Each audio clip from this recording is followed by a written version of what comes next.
अस्सलामुअलैकुम ख़वातीनो हज़रात, कैसी हैं आप सब लोग। उम्मीद है खैरियत से होंगे। जी हाँ, माहनामा आबकारी जो बाज़ौक़ मर्दों बावकार ख़वातीन के लिए घर घर की जिस्मानी बीमारियों, ज़हनी उलझनों और रूहानी मसाइल का हल है। आज इसमें टॉपिक है एक और वाक़या। मदीना मुनव्वरा में आने के लिए टैक्सी ली। हम 3 अफराद थे। टैक्सी ड्राइवर से बातें हुई। दरअसल वो मुल्तान का रहने वाला था। कहने लगा, मेरी मुल्तान में बहुत करीबी अजीज़ा फ़ौत हुई।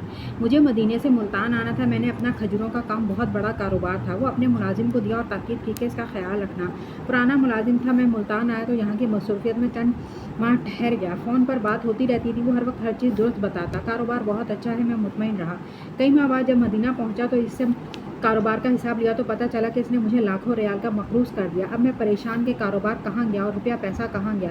कहने लगा, सब कुछ आपके सामने है, मुझे हिसाब किताब नहीं आता। लगा वो हर चीज़ से मुकर गया और मेरा सब कुछ खा गया। मैं हज़ूर सल्लल्लाहु अलैहि वसल्लम के रोज़े अतहर पर गया। रोकर इनकी बारगाह में अर्ज़ की, या रसूलल्लाह सल्लल्लाहु अलैहि वसल्लम, इसने मेरा माल खाया। मैं इसको दुनिया में माफ़ नहीं कर रहा। मैंने उसको आखिरत में माफ़ किया। आखिरत में इसलिए माफ़ किया कि सारे अंबिया अलैहिस्सलातु वस्सलाम के सामने ये उम्मती शर्मिंदगी का ज़रिया ना बन जाए। बस मेरे वजदानी अल्फाज से मुझे समझ नहीं आ रही थी कि मुझे क्या कहना है क्या नहीं कहना। आज भी इन बोलों पर खुद शर्मिंदा हूँ। मैं इस तरह की बातें करके चला आया। कारोबार किया था, सब कुछ ख़त्म हो गया, मकरूज़ हो गया, हत्ता कि टैक्सी चलाना शुरू कर दिया और कमा कमा कर अपने कर्ज उतारना शुरू किए।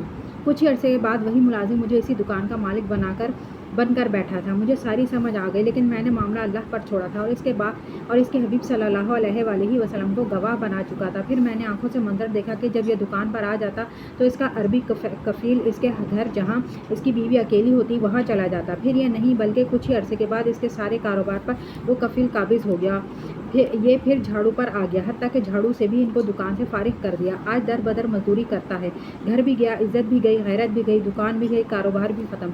कई बार मेरे पास आता है, मुझे माफ़ कर दें, मैंने धोखा दिया। मैंने कहा, भाई, मैंने तो हज़ूर सल्लल्लाहु अलैहि वसल्लम के रोज़े अतहर पर जाकर ये कुछ कहा था। एक बार कहने लगा, आपने रोज़े रसूल सल्लल्लाहु अलैहि वसल्लम पर जाकर मेरा शिकवा करके मुझे बहुत बड़ी सज़ा दी है। इससे कम की सज़ा देते। कारीन ज़िंदगी जैसी भी हो, एक शेर ज़रूर समझ आता है, जैसी करनी वैसी भरनी। ना माने तो करके देख, दोज़ख भी है, जन्नत भी है, ना माने तो मर के देख।